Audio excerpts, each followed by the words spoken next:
Like, hey everybody, this is Mega, your friendly neighborhood disembodied voice. We have a lot of fun here at House Common Blood, but you know what isn't fun?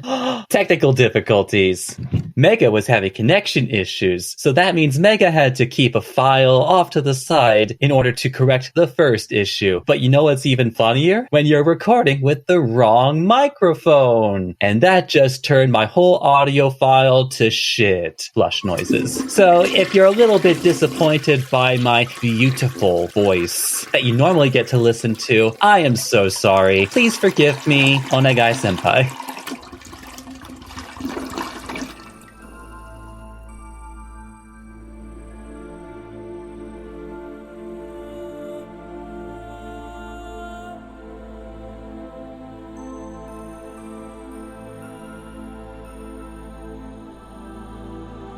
Welcome to House Common Blood, where strangers are family. Every episode may contain graphic content such as copious amounts of blood, unnecessary cursing, death of all ages, infantile to immortal, fantasy drug use, nudity, and perhaps mentions of sex, and sound effects of various quality. We cannot stress enough that this is mature content, adult themes. You have been warned. Time for an adventure.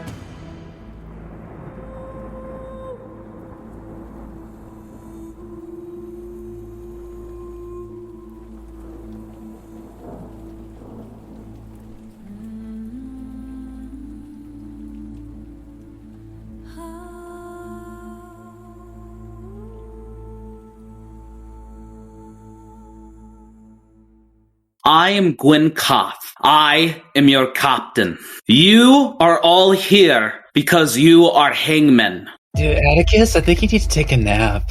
Man, I don't know what it is about these shackles, but make it hard to sleep. Who brung the harlot? Well, I would assume myself. I'd rather be back where I was, investigating what I need to use to help the better of mankind.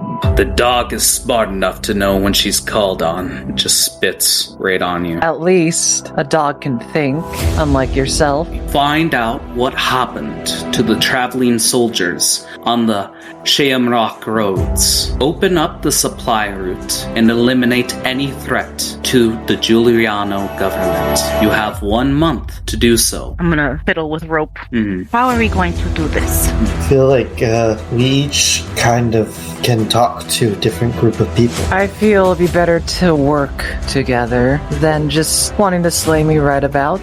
But your choice. Working together, not a fucking chance. And he walks away with his group. I feel like if I'm going to integrate with high society, I can't really be seen canoodling with the commoners. I mean, like, I hang out with common people all the time. If we do split, we have to have a goal.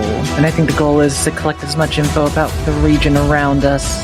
Eddie, I did notice that you have a certain charm with the seedier elements of the city. Maybe you could find something out from them. Oh yeah, like, I could like chill with them or something, or maybe we could even smoke together.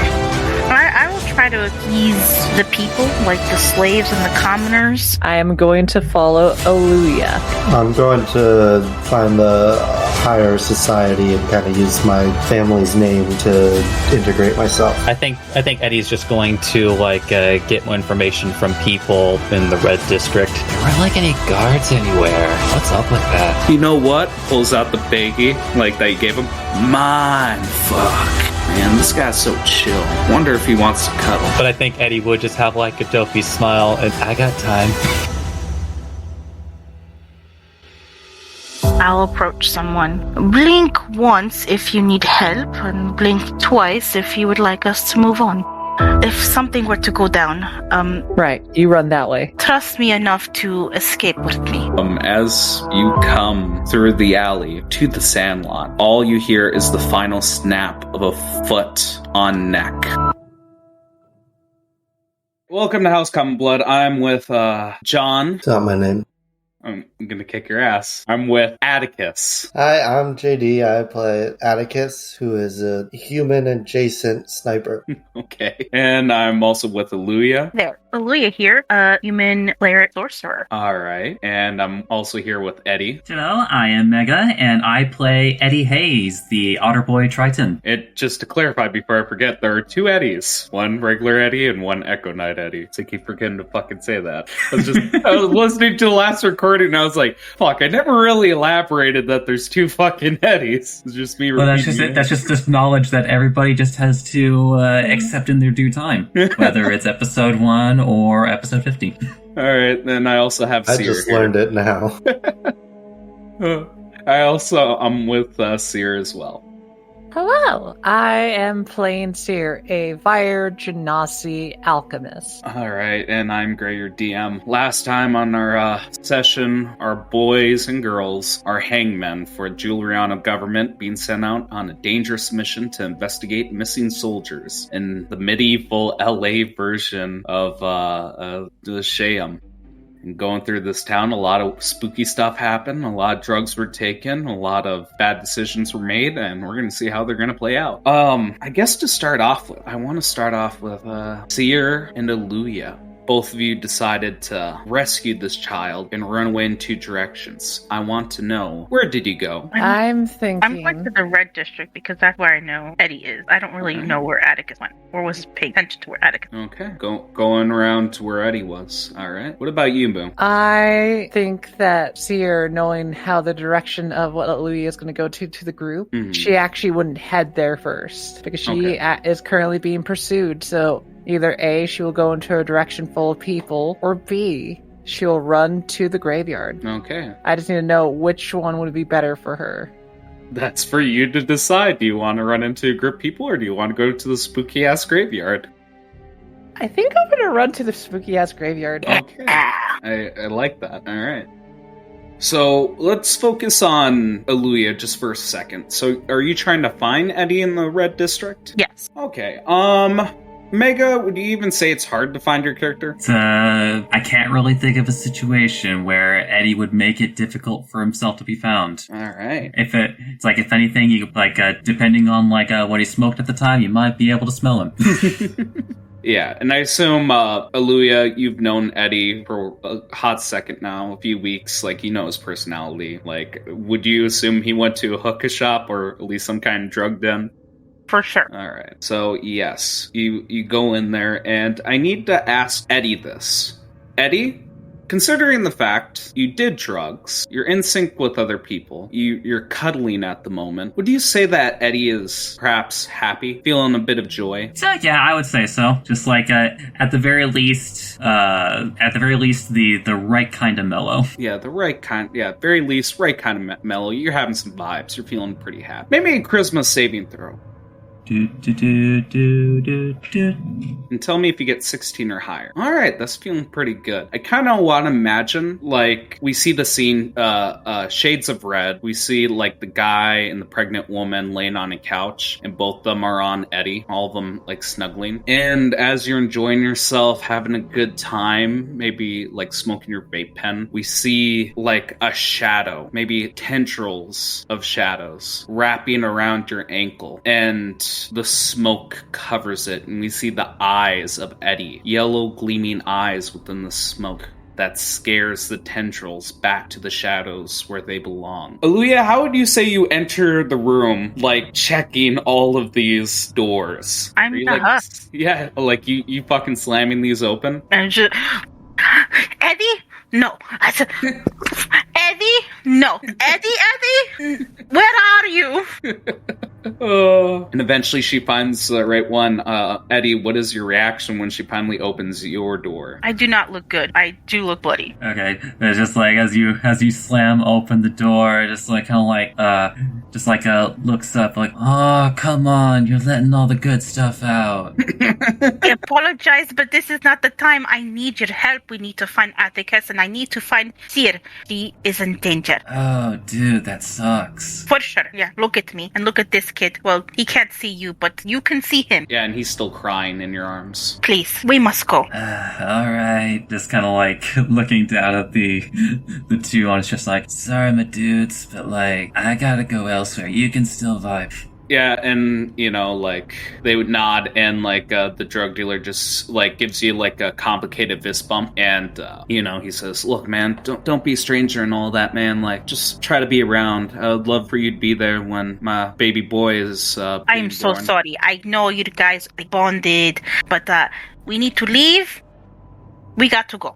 Mm-hmm. And when he says he wants you there when his baby boy is born, you feel unease inside of him. And it's not the unease of a father being happy that, he's going to have a new kid, a new part of the family. It's genuine fear. But again, you guys are in a rush. No time to investigate. You guys leave. What's the first part of the agenda? Like, where are you guys going? Because Atticus said he was going to acclimate himself with higher society. Are you guys going to try to find Seer or Atticus first? I think I'd want all of us together, so quickly try to get Atticus and then go get Seer. All right. Where do you guys go to get Atticus? Eddie, Atticus say what color place he was going to? I know he's going to the place with, like, all the noble people, I guess, so... But it's purple. I believe it's purple. Let's go. Okay. You guys go there. And now I'm going to start tracking rounds. No. So you guys get there. That's round 1. What do you guys do? Again, treat it like it's initiative. I'm looking for any traces of Atticus. I see him. So you guys go up to the purple district, and the gates are closed. Do you have a way through these gates? It's a portcullis.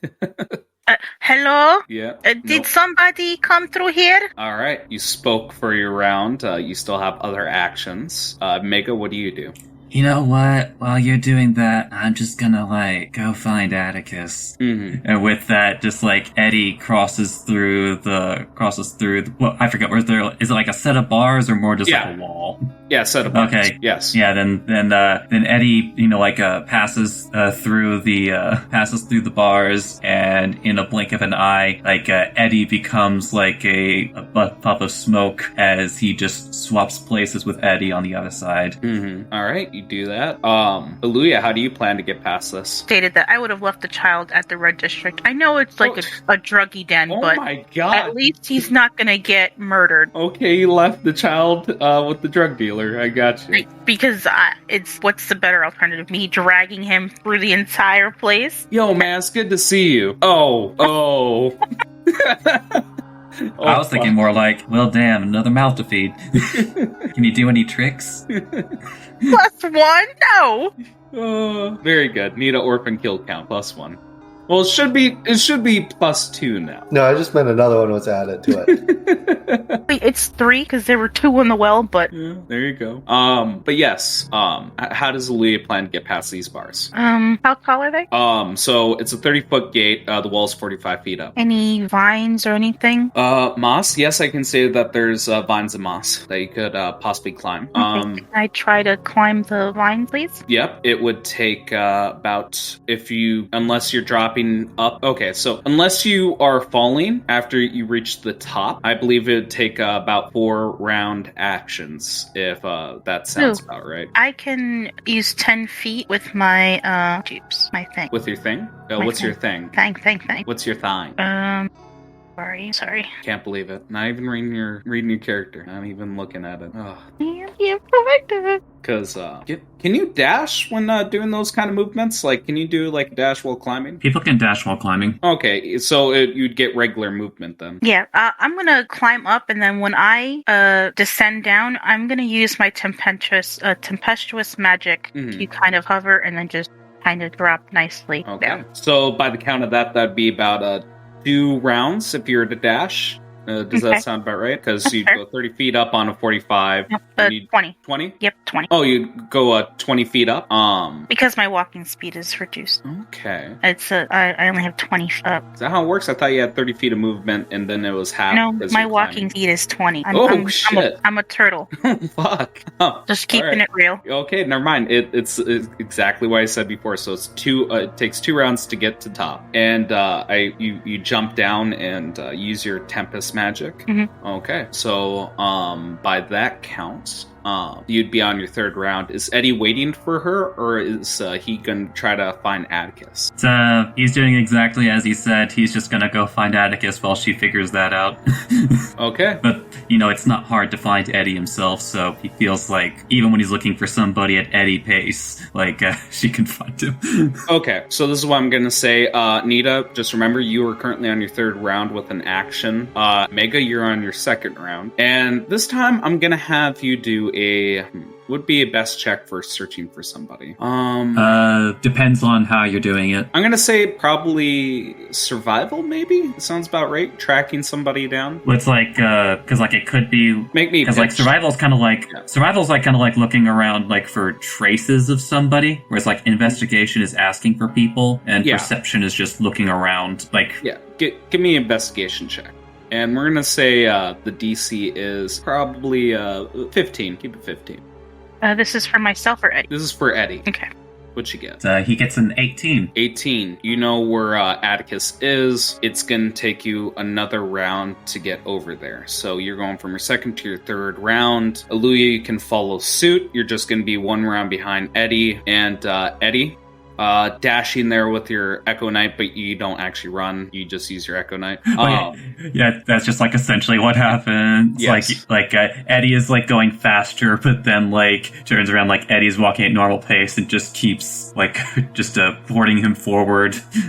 All right. Now, since you did that on your third round, I'm going to say by your fourth round, you'll get to where Atticus is. Does that sound fair? And Aluya, you'll reach there on your on the fifth round. Okay. Yep. So write down 4 and 5 so we remember this. Atticus, we're not going to focus on you just yet. We're going to be getting there. Moo, you go into the graveyard. And it is spooky. There is no real shades. You're more covered in darkness. It's more blackish here. There's fallen ruins from a landslide from the Green District. Perhaps there's remnants of green slightly hewing up this darkness. And you're dashing, I would assume, through this graveyard. And behind you, at a calm pace, you hear the tapping of footsteps. What is your game plan here? I'll show you the graveyard really quick. What's your game plan? Okay, so I have 2 ideas. And I gotta think it out. But first, before I do my ideas, to make this guy have to not just do a nice pace, he's gonna actually have to chase. I'm gonna be drinking a yellow elixir. And this yellow elixir makes me have plus 10 speed to my movement. Okay. Make me a arcane check. Or arcana, sorry. What do you get? 16. As you're going around and you see the dim green light of the fallen ruins of the Green District. Looking around, you see wisps around you as you run. Perhaps you would call them will-o-wisps.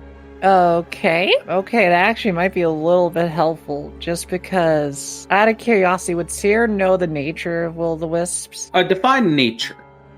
I would say kind of how they would operate, or how they kind of pop out. Why do they exist? And I say this is because... Yes. Make me a history check. Tell me if you get... I'm going to give you 2 increments, and I'm not looking at chat.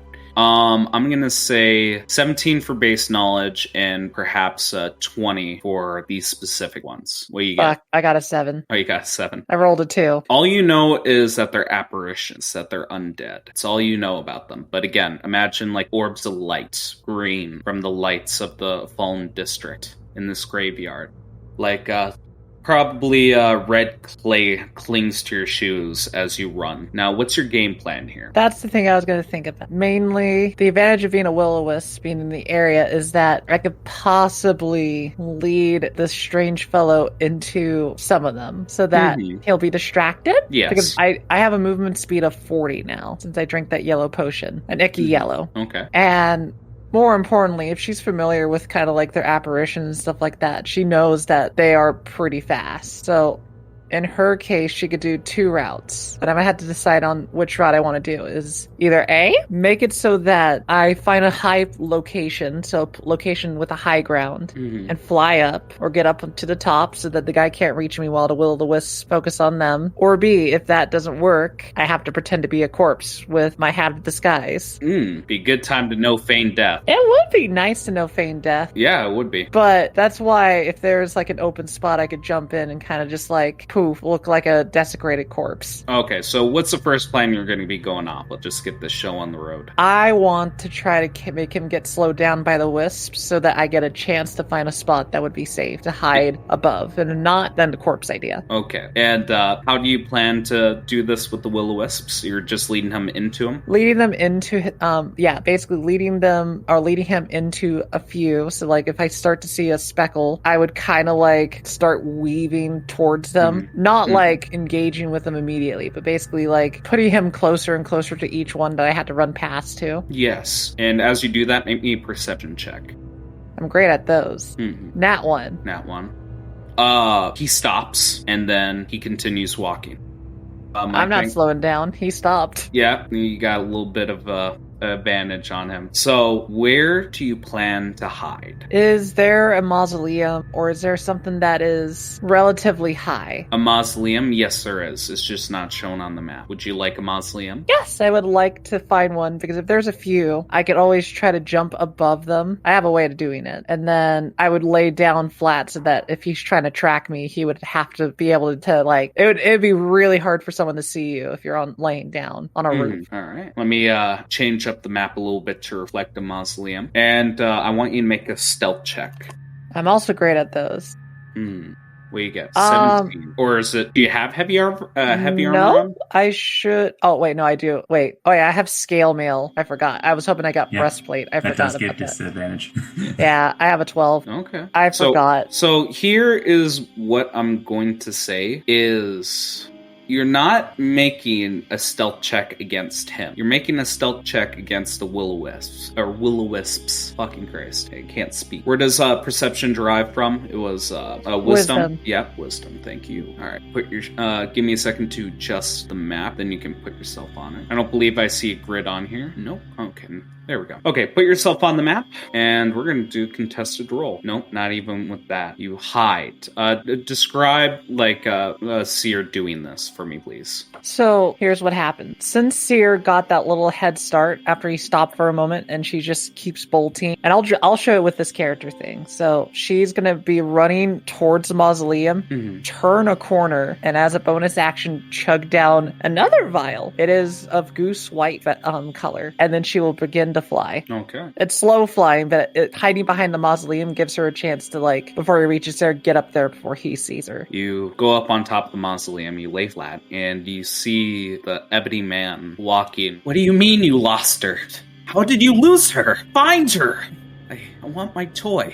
Where's my toy? And he looks around in the graveyard, walking past. I want to imagine like probably a body shot of him, and the camera gets blacked out by gravestones as he keeps walking down the aisles. And through the dead grass, we just hear his footsteps crunching. And clay clinging to his boots as well. And I believe he would say something along the lines of, I don't find her. I'm not happy if I don't have fun. Maybe mom and dad will give me some fun. He just puts his hand on like a gravestone. And I kind of want to imagine like the camera zooms out of him putting a hand on a gravestone. And we see like the backside of the mausoleum as we see like Seer in shot laying down, and his hand just grips at the tombstone and it just rumbles a bit. What's your plans now? You just gonna be waiting there until he leaves? So if there's a possible way, it's just one mausoleum around me, right? Yes. Okay. I wouldn't just stay still and just lay there. Whenever I get the chance, when he like makes himself a lot of noise, you know, like when he's like messing with stuff or anything like that, I would move more forward, like saying like this direction here. And to even make it so I'm less loud, since I could fly a little bit, I will hover a bit above. So it's not like I'm just crawling and dragging all my shit. It's more of like I'm floating. Yeah, I was gonna have you make like a stealth check at disadvantage with like just general movements, but if you're gonna fly, I'll allow straight rolls for the moment. So make me a stealth check as you're moving forward. Yeah. All right, let's do it. Spiritual guidance. What the fuck you do? Ooh, I got it. If it's like a straight roll, I got a 17, but if not, I got a 16. Okay, there you go. Move on the map for me. I could dash with my fly 20 feet. So there you go. It's 20 feet of movement total. It's 10 feet of movement every movement. He is going to make his perception check. Nope, not even close. So he's looking around, his hair in a top knot as he has like a twitch on his lip, his blue eyes shining in the night. You will find her. I want her. And he kicks the tombstone and it cracks completely, falling with a thud on the ground. All right, what would Seer like to do next as he is wandering around checking behind all these tombstones? As a bonus action with their Hat of Disguise, they're not going to move anymore. Because if they found a good spot to kind of lay, they're going to lay. But with the Hat of Disguise, they're actually going to use it to kind of camouflage. So you know how I kind of mentioned like they can make their outfit look or make themselves look a little bit different? Yep. I'm planning to make the Hat of Disguise kind of reflect how it looks on the roof. Okay, I like that. So we see you like a Metal Gear Solid 4 style, like just blending in with the environment as your clothes appear like stone shingles. All right, and I think the final thing the man will do, nearly had a Freudian slip. He will walk down the aisle and just yell at the top of his lungs. You think you're clever, don't you? So be it. Hide in the shadows, like the rat you are. Just know, if you don't stop me, more people will die. There will be blood on your hands too. You think a child is enough for you to intervene with my fun? I'll make it worse. I'll burn down houses. I'll kill families. Hope you're happy. And he walks away, and I think on his finishing note, he just says in a normal voice, should I ever find you, I'll gut you like a fish. And that ends our little encounter here. Good job, Seer. Give yourself, let's see, for that 750 XP. That was pretty clever. All right, we ready to figure out what in the hell happened to Atticus? Yeah. So with Atticus, we left off on him talking to Samuel Collingsworth. And again, not Cunningham, Collingsworth, I always fuck up names. Samuel and Atticus were talking at a long table inside of a room. And we've seen Samuel just rapping his knuckles on the armrest, just tapping at it.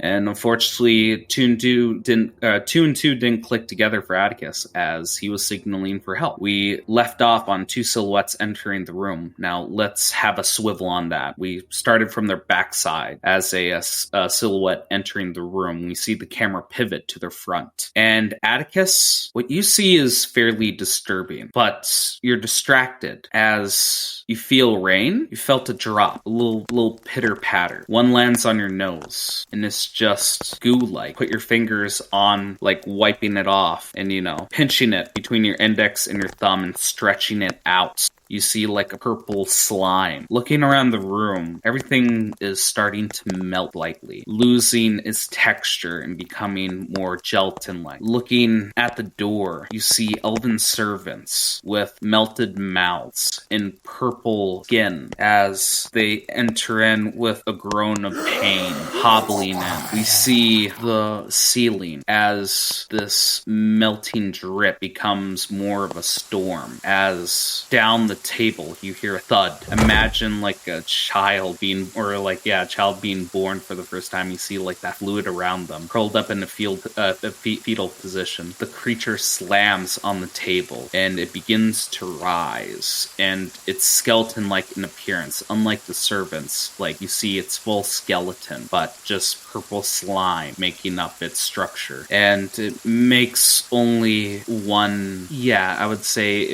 like one sentence.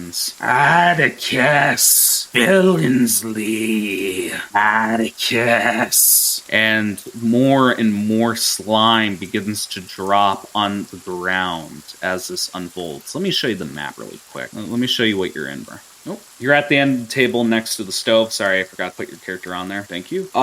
We see as this unfolded, Samuel tried to make his way to a back room. I'll make sure to place him down. Pleasure to meet you. Who, might I say, are you? Atticus Billingsley. I'm sorry, you must be confused. I'm Atticus Billings. Who are you? So as that dropped down, like we see Samuel, he made his way to the corner. He's going to try to hold himself off in the study. But again, this creature says nothing more than just repeating your name as initiative begins to start. What would your final words like to be before we start initiative? And I'm going to whistle. Okay, so roll for initiative. And please, good old I'm thinking of people's names. Aluya and Eddie. Roll for initiative as well. Okay.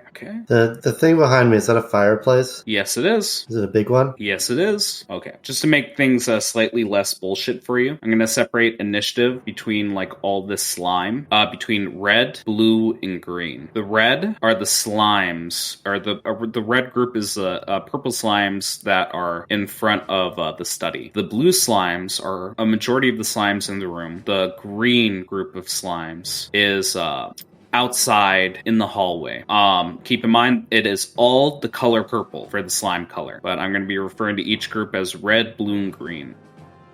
One got 2, one got 0. Okay. Luya, I don't see you on initiative. What do you roll? 19? I see my token to click on it, so. Yeah. Can you, can both of you drag and drop your tokens in the bottom right of the map? You guys will not be able to... I just put it in a location, so it's just like... Yeah. Put it in the bottom right of the map. You guys will be able to act on the 4th and 5th round. So, this is for me to mention to Atticus. So, Atticus, obviously, you got 2 options. You can either try to fight this out and wait until help arrives, or you can GTFO. If you do go with this fight and stick until like you kill every enemy, I'll give you a bonus to your EXP. You'll learn some good shit and you can get magic items. If you leave, you'll still get EXP, but I'll give you double of what this encounter's worth. I feel like you're baiting me. Oh yeah, a little bit. But it's all up to you. You don't have to take it. This is technically a very deadly encounter for one person. But obviously, all slime, you should be able to work this out. So, as you're debating that, I need to point out that all the purple squares you see is difficult terrain because the slime is causing the ground to mold and weaken the ground. It's difficult to go through it. Anytime you do go through it, like stepping on the wood floor, it's going to be half your movement. Or sorry, double your movement, yes. But go. I was just checking to see if that actually affected me, but I don't have that yet. I think next, coming up, difficult terrain means nothing to me. Yes, so... But I don't have that yet, so... Alright, let's start off initiative with Atticus. Atticus, you're in this room. It is melting. It is purple and gelatin-like. And you are surrounded by, I count, 15 some odd slimes? Alright, I'm... 24 slimes. Alright. Alright, first, just to test the waters, I'm going to shoot the one closest to me. Yep, this one right to your right, east on the map. Yep, that is Does definitely 28 hit? I would assume so. Does 19 damage. Yep, 19 damage, and I assume that's not magical? So it is, technically, because you made my weapon magical, so... Did I know? Yeah. Mm-hmm. Yeah, no, because we did, remember we discussed it. It's the +1 if that made it magical, and you said yeah. Mm-hmm. I need you to pull up the records. Because it does actually sound like something I would say, but I'm not sure. Because I remember. Yes, that was the magic item that I gave you, wasn't it? Yeah. It was a +1, yes. I thought you were fucking with me for a second. All right, then that fully goes through, and is there any more damage to that? No, not this time. You splatter it over the wall, but the core is still there, just hanging on by a thread. Then I'll shoot it again. You shoot it again. Does a 28 hit? Yes, don't bother rolling damage because it has 1 HP. You kill the first one. Again, animate how this happens. You're surrounded by slime, the room's melting. Describe Atticus's actions. Well, I guess this is the first time on recording that. Yes. So he reaches back into his bag, and as he whips out, you see that his rifle has engravings all over it, and it's the wood of the main and body of it is kind of this black, almost like kind of jagged wood, and as he pulls it out, he puts it right at one of them without barely looking and just fires off 2 shots real quick. And he'll walk up the walls and go onto the ceiling.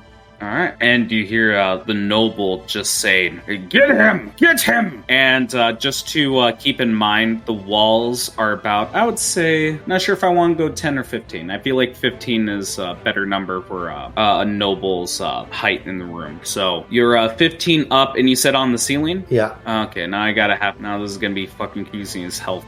You're the one that wanted me to fight. Yeah, I know. Now I have to keep track of how high these things are up. So I'm gonna start off with this one. It is also going to go on the wall, the slime in the right corner of the room, and it is going to start climbing, and it is going to dash towards you. So unfortunately, it does reach the ceiling, but it is not that close to you. Just make sure. No, I can reach you. Just barely, though. but it can't do anything since it dashed, but you have slime that just leaped towards you. Wait, so just so I'm getting kind of tracking. So it went 15 feet up and then... I'm imagining a diagonal. Okay. Yeah, but hang on. It's not that one's turn, sorry. I'm getting a little ahead of myself.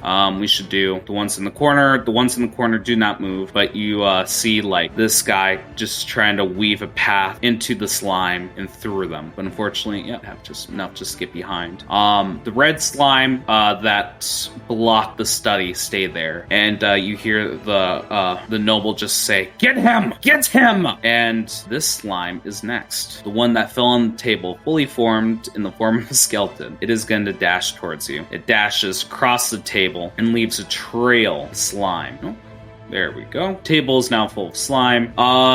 It is not Eddie's turn yet. Now we have blue team. Now, like I said before, the one at the corner of the room is going to get towards Atticus as it goes towards the ceiling and uses its full dash to get towards you. 5. This one as well goes on to the wall. Or no, 5. It says 15. I'm trying to do math in my head. I apologize. So it used the remainder of its movement to get towards you. It hangs above the hearth of the room.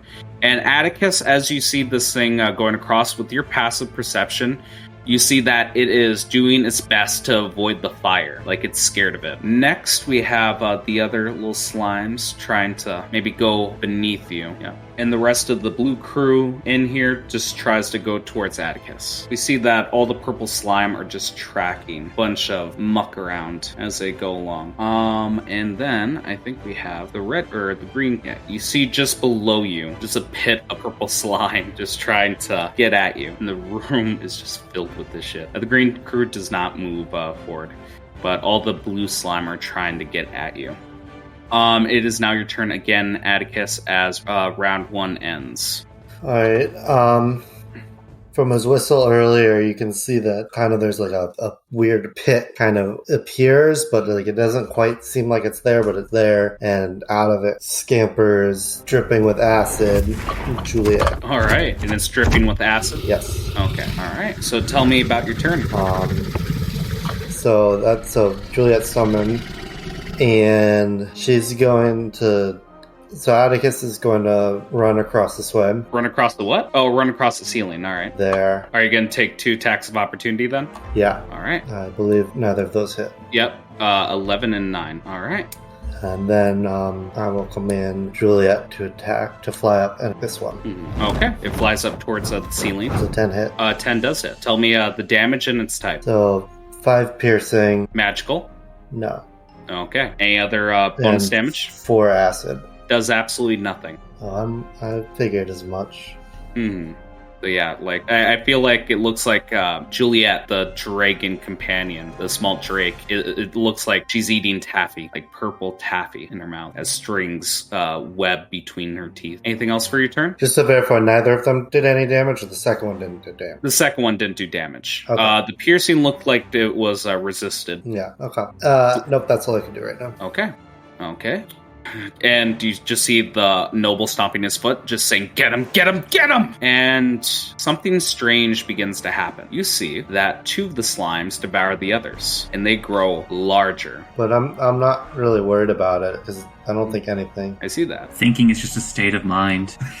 All the tiny slimes that you see are not tiny. All the slimes that you see around the room are small, except for the big one on the table. These 2 in the quarters have grown a bit bigger. It seems it had some sort of effect on them. Alright, going off to this one. It will also devour its companion, but it does not grow any bigger. So basically that one's just an asshole? Or just hungry. Could be. Yeah, track it. Okay. Yes. And I think what it will do next is nothing, as these slimes move. And again, it's just all these slimes are devouring one another in like a frenzy of hunger, as these 2 near the ceiling are dashing after you. All right. And that ends their turns. We are now on round 3. What round did I say Eddie was joining in for? Round 4. Yep, round 4. We're getting there. Round 3, Atticus, what are you doing? Blasting. All right, who are you blasting? This guy. All right, no disadvantage being within 5 feet? Nope. All right, 14 hits. 21. 21 kills it. And Then Juliet will attack. All right, what does Juliet do? She's gonna bite him. All right, what's the bite? 5 or 17. Yeah, 17 hits. And 5 piercing. Yeah. Okay. Anything else you do this turn? No. All right, yeah. The red slime don't move. The larger slime on the table devours one more of its comrades. And we see, as it devours this creature, that it goes from medium to large. And remind me, large is still in one space, or does it take up a 2x2? Large is a 2x2. 2x2, thank you. About 10 feet, so this is about 10 feet tall now. I believe that's the size for large. Now it's a big purple slime lady. Yes, it is. Yep, 10 by 10. Just like my fan fiction.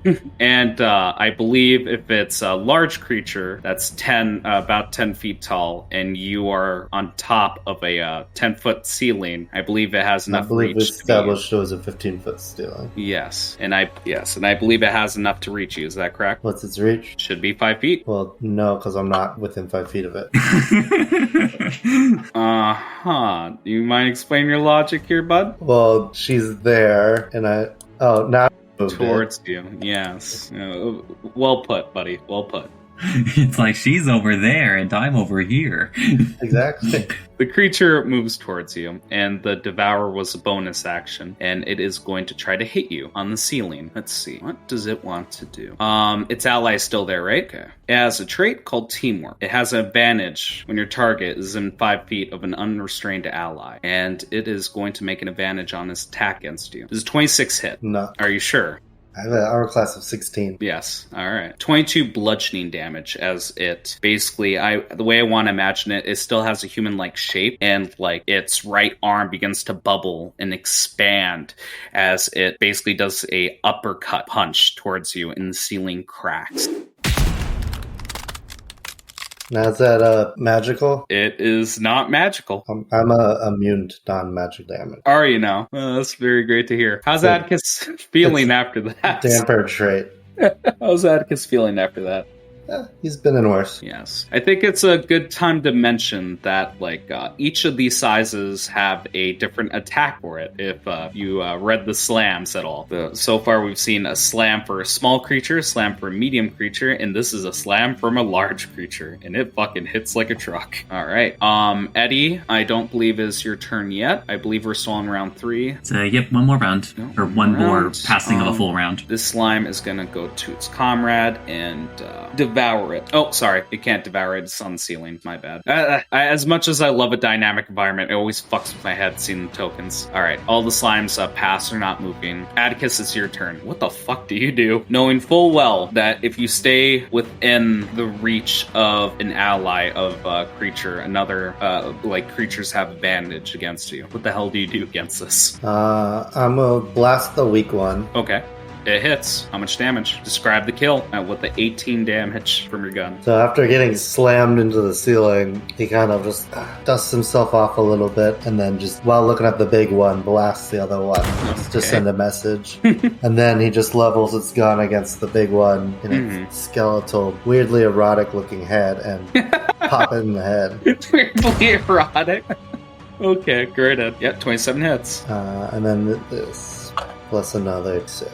Was it D6? I marked it as my target. Okay, you marked it as your target. All right. I was just making sure it didn't have damage type to it. I just increased the damage that I dealt. Yeah, that's what I was figuring. Okay, tell me total damage, please. 27. 27, thank you. You basically destroyed all the health it gained. And then Juliet's gonna move in and bite it too. Alright, go the bite. That's a 7 hit. No. Alright. Okay. So what happens next? Luya, it's not your turn yet. The red slime, the red team of purple slime, the noble stomps his foot one more time and just says, You, after him! And we see slime try to climb up on the wall. With a dash, that'd be 15 feet up on the wall, and 1 forward. Well, it's not getting far. Same thing with this one. And the other two just move 1 forward. To help me, I put the little castle icon just to mention he was on the ceiling. Yeah, I'm You probably wanted gonna do that. the same thing. Yeah, do. And I put the wings for Juliet because she's flying. We have one on the ceiling, and that's all red team does. The purple slime, the large slime lady, basically eats another one of her allies, which devoured another one. So it is off the map, and you see that it is on the verge of possibly growing another fucking size. So far, in total, this thing has eaten about, it was 2 original slimes and one that ate another one. You think if it gets one more that it could be some big trouble. Don't tell me what I think. Okay. It's going for an attack. Or it doesn't want to. Actually, it's going to try to grapple you. Give me DC 14, Strength Athletics. Is it? Oh, so I have to use strength? You're grappled. You have 0 movement, and things could be bad for you in a little bit. Things are going to be worse for it. Yeah. Eddie, is your turn now. You are on the map. You are exactly where you are at the moment, entering this map. Alright, then, since it is an even number round.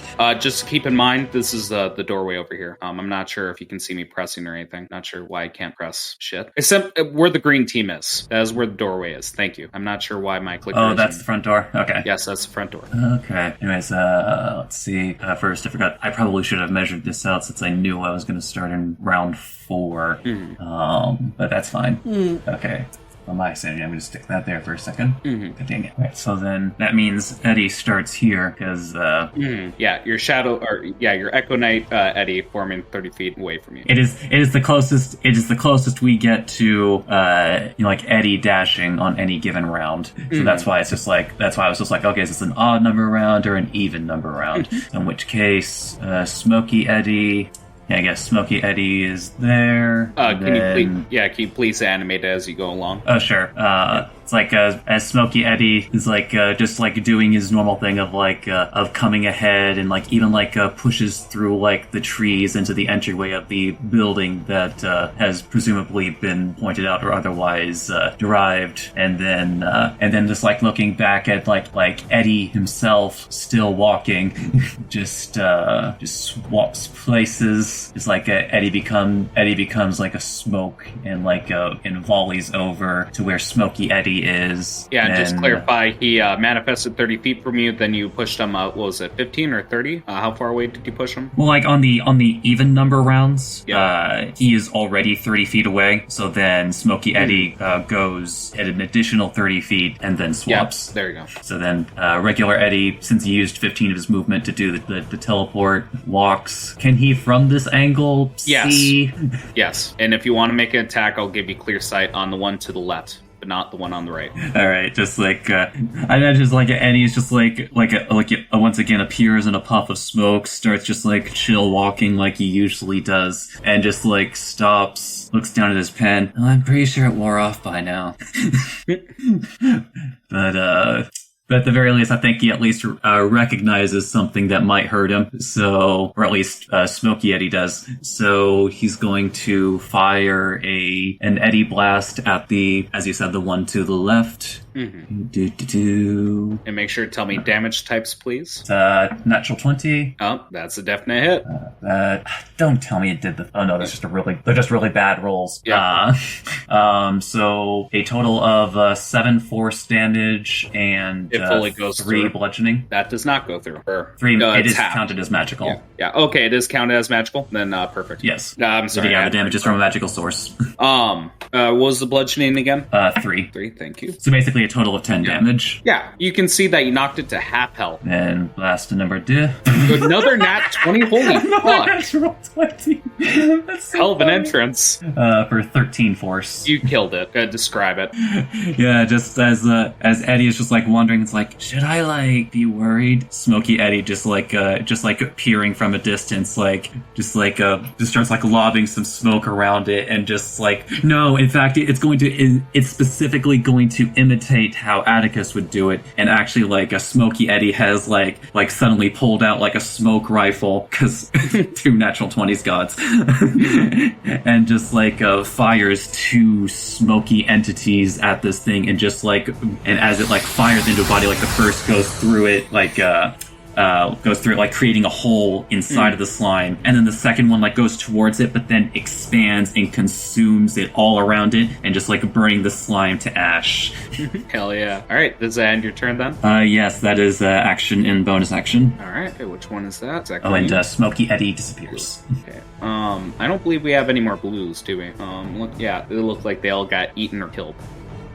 Yeah, is Green Slime's turn, and seeing their buddy get killed, they're gonna come out. So 5, 10. Does a one dash? Yeah, fuck it. Dashing up to you, but can't do anything. All right. And these two come towards the door. Just coming outside. All right. So we see the purple slime from the green team coming out through the doors of the noble house, and one of them dashing up to Eddie specifically. Then we start off with Atticus again. Atticus, what do you do? What I do best? Then I started shooting. Started blasting. Yeah, I started blasting. Love Danny DeVito. No, 12 does not. Who are you shooting? The big one. Yeah, it does not hit the big one. Wow, it's more. The 20 hit?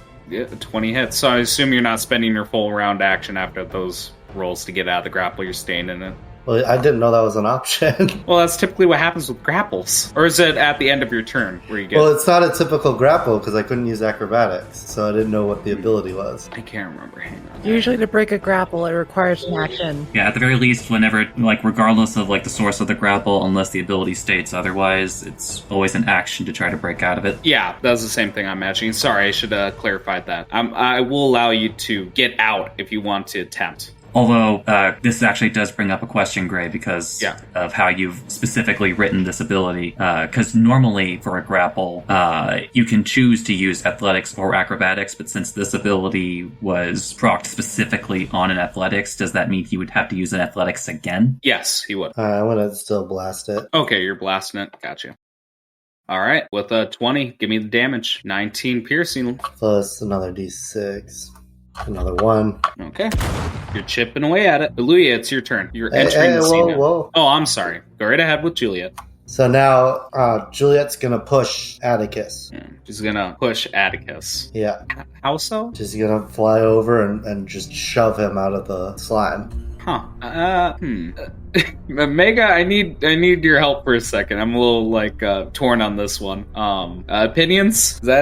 Is that an actual thing? Like, I know you can shove someone down when you grapple them. That's an actual tactic. Well, there's an actual action called shove. Where I know. Push someone 5 feet away, and you can grapple and shove someone while maintaining the grapple. Like, I'm. This is something that kind of like files under Turdsick. I'm sorry. Which is an acronym for the rules don't say I can't. But like, because like in the end, because like forced movement does in fact allow somebody to be pushed out of a grapple, provided that they're still within, provided that they're out of range of the grapple after the shove. But the DM can always rule otherwise if it's not possible given the scenario. But this is given the scenario is the reason why I think it would be possible is because it is a slime, so it is something like wrapped around him. So if Juliet was flying into it, kind of like tackling you out of it, it is is feasible through your class. And I assume a 5-foot shove should push you right in front of... push you in front of the other one. Yeah. But since this is a part of you, even though Juliet's forcing the movement, I will still make you take an attack of opportunity. Are you willing to accept that? I mean, I already did. Okay. I'm pretty sure you can just fail a roll, correct? Yeah. So, animate it for me, and I'll make the attack. So as Juliet notices Atticus is in danger, she kind of rears her head and kind of in a spinning motion, like a corkscrew, like rams her head into his stomach as she kind of like pushes him back.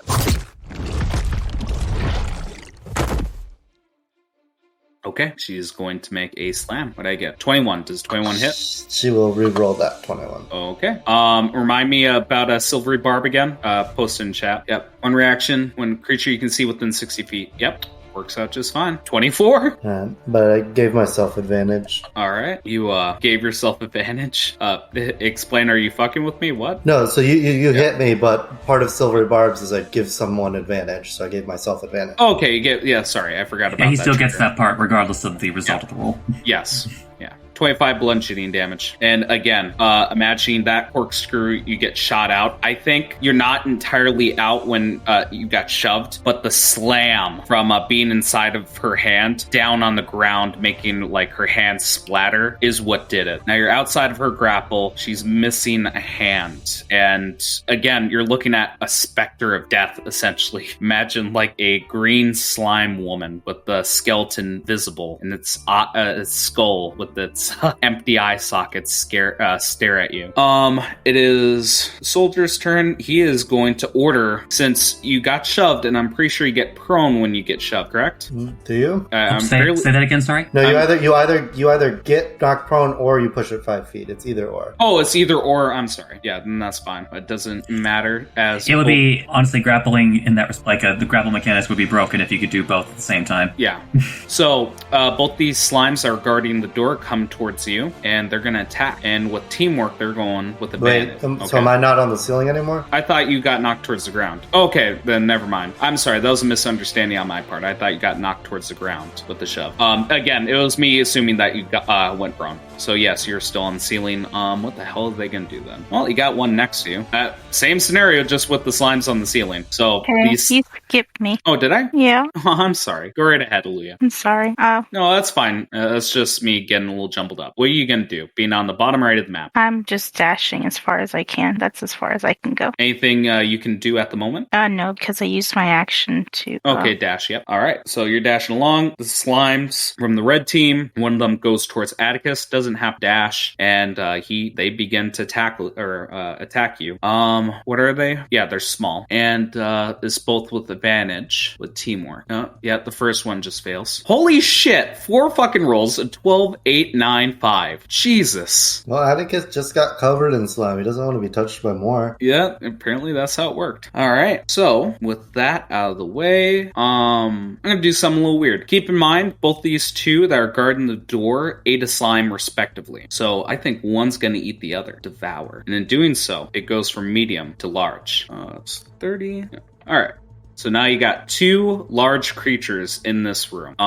Since that just happened, thinking about it. I'm thinking if I want to attack. I'm gonna attack. So with Devour Slime bonus action, he grows to a large state, and with Atticus, he is adjacent and basically on the ceiling with 2 other small slimes around him. And this large slime is going to slam you at advantage. Any kind of bullshit you can do with a 12 and 21. Nope. Okay, 24 bludgeoning damage. Where are you at? I'm unconscious. All right, you fall to the ground. Falling damage doesn't happen until you're how high up? Well, great. It's like this is probably a good time to bring up for future reference because the DM can decide to roll one way or another, but because of the way that that Atticus's race, his ability functions, okay, it's like he could still technically be on the ceiling because it's not contingent on him being conscious. I like that. Yeah, you'll stay on the ceiling, prone. Or at least dangling. Well, yeah, that's like I was about to say, like essentially for on the ceiling prone, I like to think it's because like somebody is like dangling or waving wildly, so they are unsteady. Well, here's what I want to do for the benefit of the doubt, even though I don't think it'll help too much. I'm going to say with him prone that he's just going to be slightly out of the reach of both these large slimes. Though it really doesn't help too much with the 2 other slimes that are surrounding him, but we'll see. They need to eat more. Eat more. Yeah, keep eating. Yeah, honestly, yeah, no, that might actually happen. That might actually happen. It moves towards Atticus, and the large purple slime woman devours another one. And it is a small creature. How much health did it have? Yes. And it seems like each time it eats, it's regaining some of its health. It is on the verge of becoming huge in this room. Juliet is she still going around, or does she end? She ends? Oh, she's still there. No shit. Holy fuck. Yeah, she actually has a little more freedom. Damn. All right. How high is she flying? She's flying near the ceiling. Okay, so within reach. I mean, is there anywhere that would not be within reach? Unless you're prone on the ceiling. No, I mean, yeah. All right. This creature is gonna slam with 23. I assume that hits. Yeah. 23 bludgeoning. Does it kill Juliet? Nope. Really? Holy fuck. Yes. So again, this creature goes around, eats the slime, then looks towards Juliet and tries to swat Juliet like a fly. But I think Juliet withstands the slime and goes through the hand. So it's like a wash of slime, kind of like that Nickelodeon show. What the hell am I thinking of? The slime show. You mean most of them? Yeah, you know what I mean. But there's like a trivia show or like some kind of game show on Nickelodeon where if you get it wrong, you get covered in slime. It might be. That aside, Eddie, it is now your turn. You just hear or feel the building rumbling. What do you do? Man, sounds like they're having a party in there. And while he's saying that, the smoke around him is going to billow up again and attack the one that's closest to him. Mm-hmm. For a 13 to hit. 13. All right, that hits. For 6 force and 3 bludgeoning. All right, 9 damage. And we'll just go ahead and knock it back 10 feet anyway. Okay. And then second blast, 21 to hit. Yep. Tell me if you get over 11. Only 8 force. Okay, only 8. Still kicking. Yeah, we hear the blasts outside. Anything else you can do? And then bonus action, Smoky Eddie is going to keep grabbing the wrong part and god dang it. Oh, sorry, make the slime go back another 10 feet. I should be clear. Yep, there you go. Actually, wait, you know what? I'll go ahead and do an action search now that I'm thinking about it. Because the explosion probably made at least Smoky Eddie consider urgency. Then I think it will. We'll say that Smoky Eddie makes a blast at that one there. Okay. So blast number 1, 14. 14. Or 7 force and push back 10 feet. Is it going diagonal? It's a straight line from wherever Eddie is at. Yeah. So it hits its ally. I'm not sure how this works. Does it push both of them? No, it just pushed the one, unless you want it to push the other one too. That's a you decision. I'll allow it. We'll do checks more towards athletics in the future, but I see it as slime. They're low base. You have enough power to send them back. And then second blast at the same one. Does an 8 hit? 8 does not hit, but the one behind it needs to make a reflex save or a dexterity save. Come on, what does it get? 15. That's unnaturally high. Holy shit! It got a 16. It's just like holy shit. All right. It doesn't hit either. Now bonus action. Bring out Smoky Eddie, and we'll put him here. Okay. Does that end your turn? Yeah, that'll do. Okay. We got the green slimes. They're seeing this commotion, and I think they all begin to move towards Eddie in the hallway. And this one, he's gonna attack Eddie. Fuck it. This is a stupid creature anyways. 16, does that hit? Smoky Eddie. Double checking the AC, but I believe that still misses. Oh, really? Holy shit. Yep, it misses. Damn. Yep, it tries to strike Eddie. It does not work. I'm gonna adjust the map to reflect all the difficult terrain that is being formed. Okay, there you go. All right. Okay, Atticus, make me a death saving throw. That's a 3. That's you one failure. You technically get advantage. Oh, yep. That's because of Silvery Barb. 10 meets beats, I believe. Alright, that's one success. Still out, and then for Juliet. Hang on. So Silvery Barb doesn't require any concentration or anything. That's just straight. Yeah. Yep, nope. Okay, cool. Go on. Sorry. Juliet will take disengage, and she's gonna fly right in here. Oh! And put her fangs against his neck. Ooh, Jesus. Kind of like a warning to call him off. Just to clarify, to get in there, I'm sorry, but it's a little hard to see. Let me move this stuff. The entry point is right behind this creature. I'm sorry, that's just me filling up the spaces, make it into accurate. If you stay within range of this large slime, I'll allow you to try to move past a enemy space. Is there any specific ruling for going through an enemy space? It depends on how you write the creature, but you can generally go through an enemy space if it's at least 2 sizes larger than you. 2 sizes larger? But if you design a creature to be a bit differently, then they might be able to pass through it regardless. Yeah, I'll let him pass through it, but do you, making these movements, John, does Juliet incur any attack of opportunities on the way there? No, because she took the disengage. Okay, cute. Oh, come on. Why is this? Things moving. Yeah, I know. I'm trying Juliet also shifts the entire universe with her. Yeah, apparently. I'm just having trouble grabbing my shape, but it looks like I can't get it. Ignore the one to the bottom left. Okay, so goes over there, tries to attack the No, just not attack.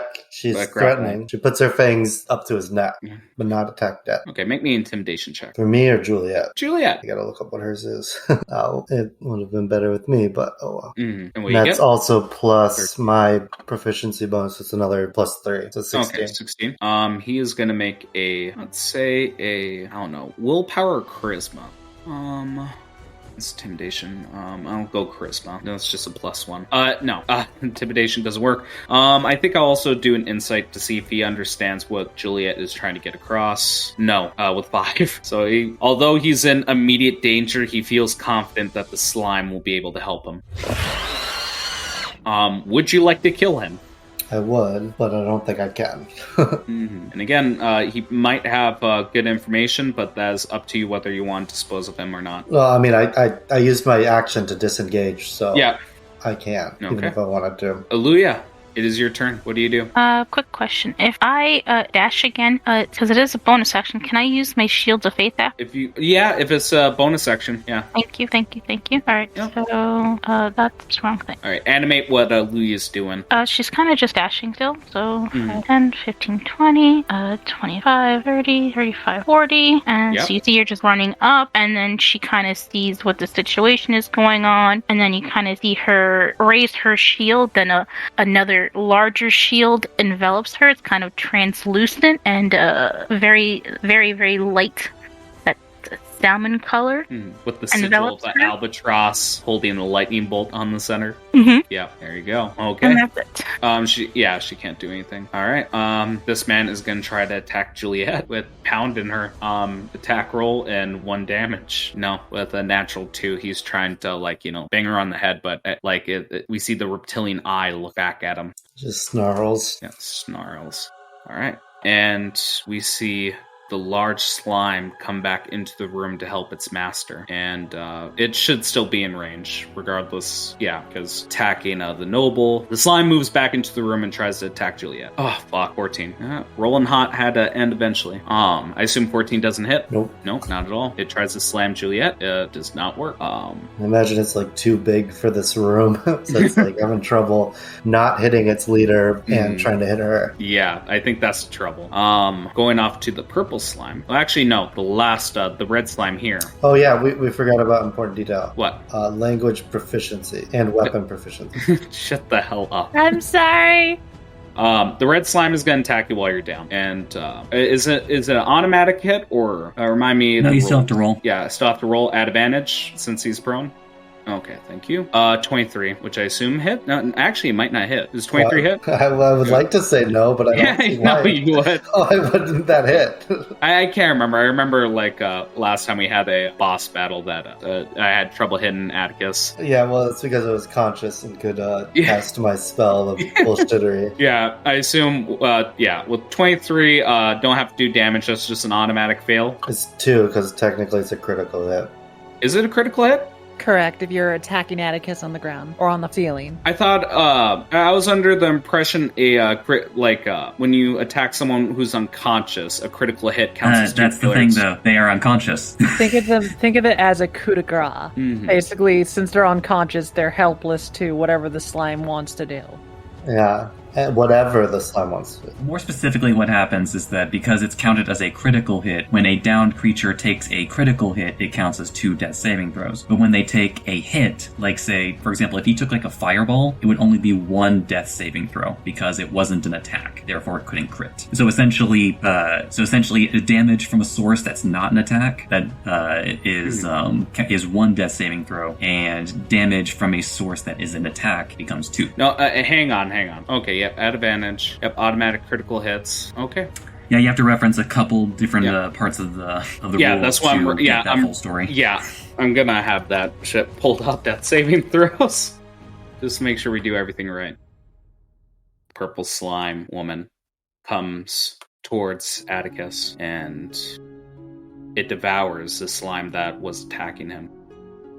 And it becomes huge, going ceiling to ceiling. It is like a giant within this room. Its shape losing its form of a woman-like feature and more of a amorphous blob, a solid cube, as it is now near Atticus. It is going to try to grapple him, and I assume that's just an automatic. Can you even make a You fail all strength and dex checks. Yep. That's what I thought. I knew I won her over. With her affection, she's gonna save me. You are grappled. And I will say, for all the players to know, if it gets to this purple slime's turn again, and Atticus doesn't regain consciousness through a nat 20 or any means, he will die. Well, I mean, even on my turn, I have a 50-50 shot. You have a 50-50 shot. I'm getting nervous. Just out of curiosity, I want to chew the fat a little bit. Out of curiosity for different strategies throughout this combat, could Juliet have pulled Atticus out? So basically, at the start, my choice was to either escape up the fireplace or not. Would have been the route to take. And you know me well enough that I'm more of one to roll the dice than not to roll dice. Yes. So That's why you got me nervous. Because your strategy could work still of making the noble stop this. But you have to succeed on a death saving throw before that. And that's where it's... And like we were discussing in the chat, if Atticus dies, then Juliet just becomes the permanent party member. Yes, you did take a gamble. There was an option. There was routes for your escape, especially with your ability with spider climb, the difficult terrain. More than likely, and I also wouldn't have affected you. made the miscalculation that the slimes were going to do mainly acid damage. Yeah, that's the thing, man. Like, these slimes, they start off doing, like, petty damage, but as they grow larger... I have resistance right now to acid damage, and Juliet's immune to it. Oh, are you? So that's why I was kind of banking... Yeah, whatever Juliet's form, she's immune to that damage, and I get resistance. So I was banking on the slimes doing acid damage, not bludgeoning. Yeah, it's... I've made several variants of this, of these slimes, and each one is special. If you face any other slime color, they will not have the same abilities or damage types. Yeah. Eddie, are you going to pull off a miracle here? Well, if I had 2 bonus actions in a turn, maybe. I give my future bonus action to Eddie. No, because the only way I can get to Atticus is by using my bonus action, but the only way to save Atticus in this precise moment is with a bonus action. So, I mean, not 100%. At least as far as guaranteed. The other one is a gamble. Yeah, and because this isn't reflected on the map, I think it's important to also mention. And I'm sorry, in the heat of the moment, that I didn't put these on the map again, but not right there. There, and it should be right there. Great. Is it okay if you draw where the doors are? Because in my head... Yes, I know. It's getting fairly out there. That's why I'm drawing the windows, the doors. Okay. Yeah, because again, I'm sorry, this map is becoming a little bit of clusterfuck. All right. If you can see it, the red indicate the doors, the blue indicate windows. And I'm sorry if that would have changed up your strategy previously. Again, I was getting lost in the heat of battle. And yes, everything is open. Yeah, because I'm not sure how this I do have to ask, how strategy. transparent are these creatures aside from being purple? I'd say that they're transparent enough for you to do what you're doing. Because again, you can see bones through them. You can see through them. All right, in which case, Eddie will go ahead and move a bit closer. Oh, fuck. Please narrate to the audience what you're gonna do, because yeah. Alright, he does need to move exactly 5 more feet in order to see. I wish the audience could see this. Yes. But there's literally a window that after stepping 20 feet from his one location up toward a slime, just casually looking around inside and then peers over to the left at the window. There's just just sees a giant slime girl through the window and is just blinks for a moment and then peers, sees Atticus hanging from the ceiling being grappled by this slime girl. It's and just kind of shouts from his location, dude, am I interrupting something? Meanwhile, Smokey Eddie just looks over, air quote, blinks, and as the sound carries over to Atticus, it starts to turn into a small billow of smoke and pours itself into Atticus's nostril. as Eddie has cast Healing Word on you. Oh, hell yeah. You can have 5 hit points. Atticus, you are up. Yeah. Fucking a miracle and a half. All right, Eddie. Oh wait, nah, he's good. And then the smoke around, Eddie just starts billowing again, and I think it's the one directly in front of him that was the damaged one, or like Yes. the most damaged one. Yes, it's the one directly in front. Yeah, we'll go ahead and see if we can get that one off the board. With an Eddie blast, 16 to hit. Tell me if you get more than 3. Yes. 13. Describe it.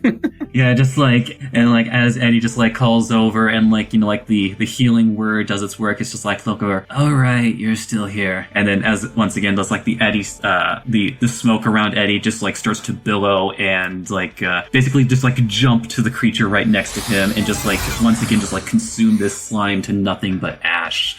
Would you like to do anything else? I mean, I get another Eddie blast, so right. I'm going to throw it at the one that is also adjacent to him, which is a 21 to hit Yes, it hits. for 11 force. All right. It pushes them both back 10 feet, or just about that, and it is still up. Yep. Then I think Smoky Eddie is going to... I'll say Smoky Eddie actually is going to flow over... Actually, on second thought, I think Smoky Eddie will stay right where he is. And then regular Eddie, I think will also just stay right where he is. It's actually more or less comfortable where they're at right now. Okay. It's a green team. Let's see. These slime are gonna move towards you, Eddie. One that you blew away is gonna move 10 feet and attack you. 22 to hit. I'll let that hit. Okay. 4 damage. Really hoping to make you burn that spell slot. Okay. This one's getting pretty handsy, Eddie. The one north of Smoky Eddie makes an attack towards him.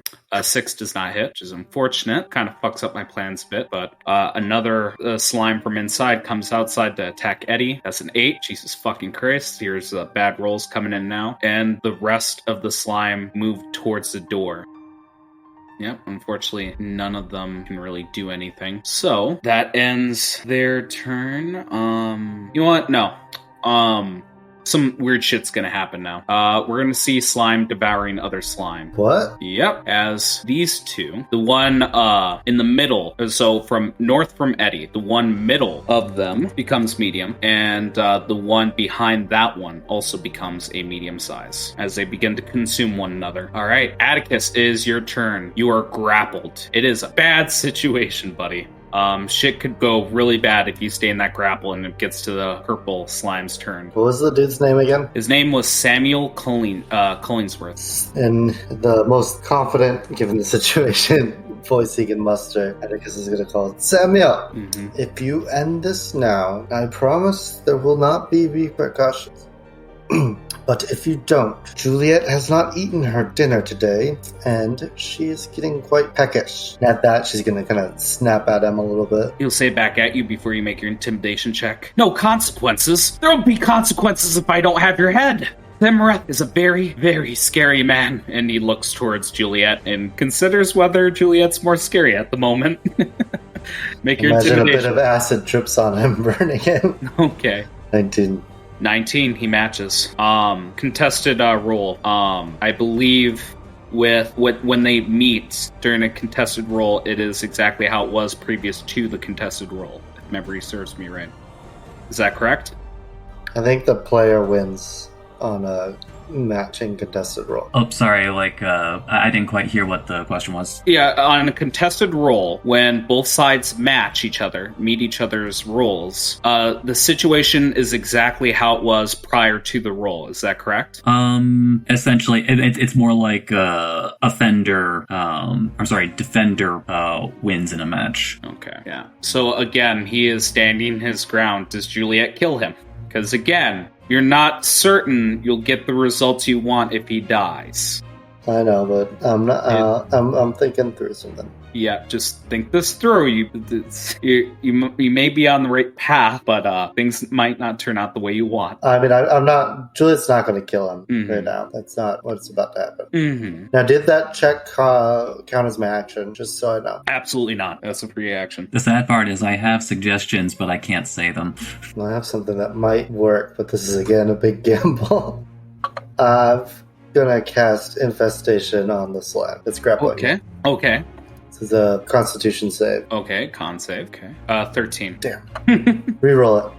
Reroll it? Okay. No, don't. Okay, yeah. Anything else you'd like to do on your turn? Keep in mind, if she gets to her turn, things could be really, really bad. It might be slime snoo for you. It might be. Well, that's kind of what Atticus is secretly hoping for. He's always had a fetish for slime girls. Of course. Can't you tell? Apparently, covered in their goo. Ugh. Because you're hanging on by a thread. Like, this could go either or. Juliet's gonna go over and tackle up out of it. And tackle you out of it? Yeah. Okay, do shove. Okay. Out of curiosity, what were the rules for instant death? It was if it can meet your max HP in negatives in one singular attack. Yeah. In a single source, if a single source of damage is able to reach your maximum hit points in negatives. Yeah, and what's your max HP again? 67. Okay, it is 67. Okay, so you don't have to fear instant death. As a reminder to the audience, one of the house rules we have is if you experience death saves during combat, they stick until the end of combat. Oh, I thought it was till next long rest. Oh, I thought it was long rest. It is long rest, but there's other ways you can get rid of it, such as healing outside of battle. But yes, that ends your turn. Yeah, that's all I can do. Okay, keep getting out of that fucking grapple. Aluya, it is now your turn. You are on the stairwell going to the entrance. What are you going to do? I have a question because I don't know if I can do it. I asked, am I allowed to use 3 different sorcery points? Like, I use a Or you quicken. mean metamagics, Yeah. is what the question was. Yes, sorry. A metamagic option will always tell you if you can cast it on the same spell. What does distance spell read? It makes it a bonus action. Oh no, distance spell it just increases the range. Okay, so distance spell is a non-combination, quicken spell, non-combination, and transmutation, non-combination. So essentially what would happen is you can choose, because you can basically use one metamagic option per spell cast. So quicken spell, you're technically using it on a spell, so that's your metamagic for that spell. But then if you decide to use your action to cast another spell, you can use a metamagic to alter that spell. I understand. Okay, thank you. Alright, what's Aluya gonna do then? Okay, I'm just gonna try it. I'm going to dash, and then I will spend a sorcery point, and I will use quicken spell. Quicken spell, alright. I can cast a spell as a bonus action. Alright. I'm going to use shatter. Shatter? Mm-hmm. Okay. On what? Oh, wait, I don't need... Wait, yeah. Nope, I take that back. I don't even need to spend it. So okay. I read the distance wrong. Okay. Wait, yeah, sorry. Yes, I want to use it as a bonus action. That's my fault. Sorry, I'm confusing. Okay, now, just to reiterate for the audience, what are you doing and how are you doing it? Okay, so I am dashing towards the door. Yep. And I will spend 2 sorcery points to use Quicken, and I will cast Shatter on these 3 in the back. Okay, the 3. Okay, do me some damage. Actually, I will say for your benefit, Aaliyah, you can 100% cast Shatter in a place that gets Smoky Eddy. It's totally fine. No, I don't want to hit him. Okay. No, you literally can't hit him. Oh, okay. Yeah, because he's a magical object. Alright, so I want to put it so I do the most damage. Take out the most people. Meg, I assume that she's able to get all 4. Am I correct in that? Yeah, Shatter is big enough to get all 4. Yeah, okay. Then you can get all 4. Roll damage. Okay. It's 3rd level. Okay, Constitution saving throw, 3d6 damage. Alright, just let me look at, see if they're immune to that or resistant. Are you gonna normal it or maximize it? Hit them all. I will try to do max damage. Yeah, there's no resistance, no immunity. You're fine to do this. Max damage, how much? 4d8. It's okay, you're casting a level higher. Yeah, that's enough to... So it'll be 32 maximum damage. Okay, so the one north of Eddy, if if you want, can you describe what the shatter is like? So I get there, and then I kind of gonna see my shield start to vibrate in this small electrical orb form, and then as I release it, it starts to get bigger and bigger until it hits all of them. Okay. And what was that for the environment? It just damages any object also. Can you show me the radius on that? Because I assume it was north of Smoky Eddy, right? Like in the empty space. It's 10 feet. It's within Down square. for 3 points. Okay. Just to draw this out for you guys. This is now an opening. So the corner of the door that leads into the room with Atticus and the slime woman is now open for you guys to traverse through. All right. And it kills two... It kills 2 of the small slimes, and the ones that ate the other slimes that became medium are still alive, but they're hanging on. All right. Does that end your turn, Aluya? Yes. And we see Samuel Collingsworth pointing at Juliet and the slime right in front of him that blocks his door. The large purple slime goes in for a slam. And welcomes the jam. 23 to hit. Yeah. 27 damage. Bludgeoning. Poof. Yeah, poofs. Before I do anything, I actually need to look at what the huge one does. Out of curiosity, what was the max hit points again? 67. Okay, thank God. All The right. creature would need to be able to. Yeah, You would need to it- be able to do it can. 72 points of damage. Yeah, it can. It is not capable of doing that. I got scared for a second. Juliet's off the map as it gets slammed and covered like honey all over it, and it basically slams her to the ground and poops. All right. What do I want to do with Atticus? Let him win. I could grapple you. I grappled you twice already. I could slam you. That'd really fucking hurt. And you're still prone, aren't you? Or did you spend a movement to get up? I can't remember. Well, He wasn't able to. Oh, yeah, it's not his turn yet? Well, you no, were- because I was grappled until Juliet's Yeah. turn, which happened after my turn. Yeah, which you kept 0 movement. Yes, that is right. Okay. You know what? There's something that she hasn't done yet that I should have done. Grab her phallic-shaped weapon. How far away are you guys? Forgiveness? No. I think it was forgiveness. Okay. This creature is going to do something special as we see Atticus getting away from the purple slime skeletal woman. We see like mushrooms start to sprout out of her back, and we see mold spores going into the air as she uses spore.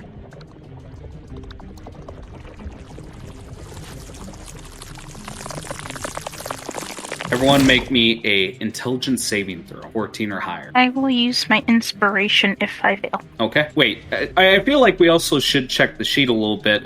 Who else has inspiration? I presently have inspiration. Atticus? No. Okay. Just remember, everyone, inspiration can be used on any roll, regardless of your own. Just want to keep that in mind in case we get back to that saving throws again. All right? You want to use your inspiration? Sure the fuck. Mm-hmm. Wow, that was not better. Oh, wow. Yeah. All right. Let's start off with Eddie. You are incapacitated by this creature. I want you to use your full movement and go towards the creature. I still have the draw tool. Mm-hmm. Keep in mind the red triangle, north of you, is open area. Well, the nearest pathway toward the creature is at this window, and I actually don't know if it's a sizable enough window to crawl through. You can go through the rectangle. Yeah, but I understand. Oh. But, okay, I thought that was Eddie's play, is that he's trying to move towards her, but he keeps hitting a wall like an NPC. That's what I was trying to tell you, is that is open area. That's how you got affected by the spores. Well, then first we need to resolve that slime, if it desires, makes an opportunity attack. That's what I'm trying to consider, but I don't think they have enough intelligence to work in tandem with each other, so I will make that attack. 19 to hit? 19 does hit. 19 to hit, and that is 5 bludgeoning damage. Now, I will ask, does that break incapacitation? Yes, it does. All right, sorry, then not Eddie's- break. You re-roll. Okay, That's a in very which important case- distinction, sorry. Is re-roll at the end of each of your turns, or when you get damaged. 19, you break it. All right, in which case Eddie actually has to stop. Eddie actually has to stop, I guess, here, because that would have been the point Yes. where they could make opportunity attacks. Well, I Yes. guess that second one also, actually, for the I guess it's up to you. Would I stop here, or would I stop Yes. here? No, you would stop there. Okay. Because that's a moment when you are about to get hit. Like, I'm going to say you stopped. Just like, I guess just like Eddie just like starts wandering around, like one of them like slaps him upside the head. It's like, what was I doing? So, yeah, no, in which case, I think we'll go ahead and try to take care of these slimes, I guess. So, like, the one directly to the... Actually, I think he needs to consider a bit Aluya's sake. So, actually, we're going to hit this slime with 2 Eddy Blasts. All right, go right ahead. I assume no disadvantage or anything like that, yeah? Nope, not with my fancy gunner feat. Yes.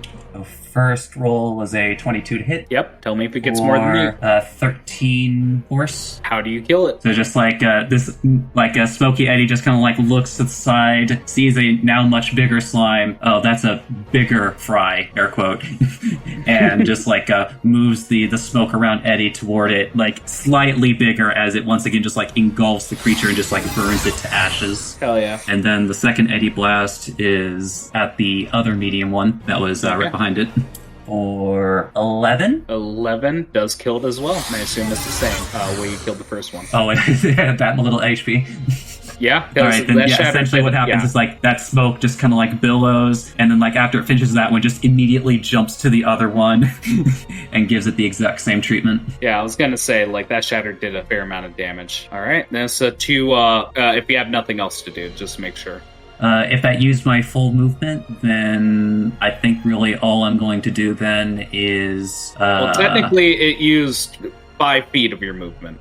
Okay, in which case I think Smoky Eddy is actually going to fly over... Yeah, I'll say fly just over here. Okay. And then Eddy himself is going to, we'll say, walk here. And that will be the end of Eddy's turn. Okay. All right, is Green Team Slime's turn. The one closest to Smoky Eddy is going to attack. 21 to hit.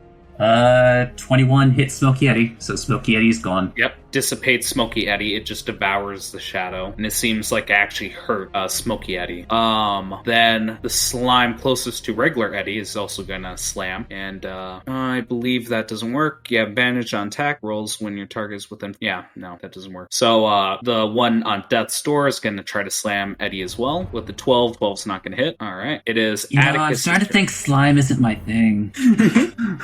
All right, Atticus, I believe you failed the saving throw as well. Is that correct? Yeah. So you just stay at your position because I don't believe you can get any closer to this creature. All right. Yeah, I can't do anything, so I guess I make the save again. Wait, what? Oh, yes. Yeah, at the end of my turn. Yeah, you are correct. Thought you said death save for a second. With 11 intelligence, that does not work. All right, Aluya, you are underneath this creature's thrall at the moment. Move your character towards the purple slime monster. Gonna go in a straight line, so half movement in a ally space. Yes. So I can only move 15 by 10. Oh, I think that space is already difficult terrain, so it doesn't matter. It's all difficult terrain. Oh, so I'm even slower. I don't believe they stack, do they? Typically difficult terrain does not. Yeah, I didn't think so. And well, that's as far as I get. I can't remember which one took it. Did the one that took an attack opportunity, that was this one to the bottom. So yes, there's no attack of opportunities. Make a roll, Leah. 15 saves. You were outside of the thrall, but you used up your movement and your action. Bonus action, Shields of Faith. Bonus action, that's perfectly fine. Shield of Faith. All right. The noble's actually underneath this creature's thrall as well. I got a 7 on the saving throw. And he's within range, so you can go half move it. So, all right, 5, then 15, then 25. Yeah, so the noble goes near the slime in a daze. Out of the way with him being mindless, the large slime is going to go towards Atticus. Ooh, boy. You ready, Atticus? Yeah. All right. I'm just debating whether I want to do grapple or slam. Grapple would be, you're still underneath the daze, aren't you? And grapple is considered attack action, and it's also regular action the way I put it down. You like odds or evens? Odds. Roll me a 1d4. Odd, you get grapple. Even, you get attack. That's an odd. You're getting grappled. Make me a strength athletic. Are you ever not gonna fall for that one? Oh, fucking Christ. Jesus. No, I'm not, because my eyes dart to the result. Yeah, 1d1. Well, you still get a 1. It didn't change the result. Yeah, got a 1. Yeah, so make me a strength athletics. Holy shit, with an 18 you pass. All right. Wait, but actually, no, never mind. I don't. I'm incapacitated, so doesn't You that mean... automatically fail checks with incapacitation? Oh, wait, no. Never mind. That just means I can't take actions reaction. Never mind. I have 2 pass. Yeah, that's fine. Okay, that out of the way. Eddie, it's your turn. You know, like, this could mean the end for Atticus if you're slow on the punch on this one. Wait, hang on. Did I just skip? Yeah, where the hell is this? Yeah, it's because I deleted her. Fucking Christ. I believe hers was 14. Isn't that correct? It was 14, wherever the hell that was. What point did I fucking skip her? Yeah, that'd be right after the red slime. Atticus, odds or evens? Always go odds. Roll me 1d4. No, I'm not falling for that one. 4. All right, going for a huge slam. Oh boy. Oh fuck! A nat 1.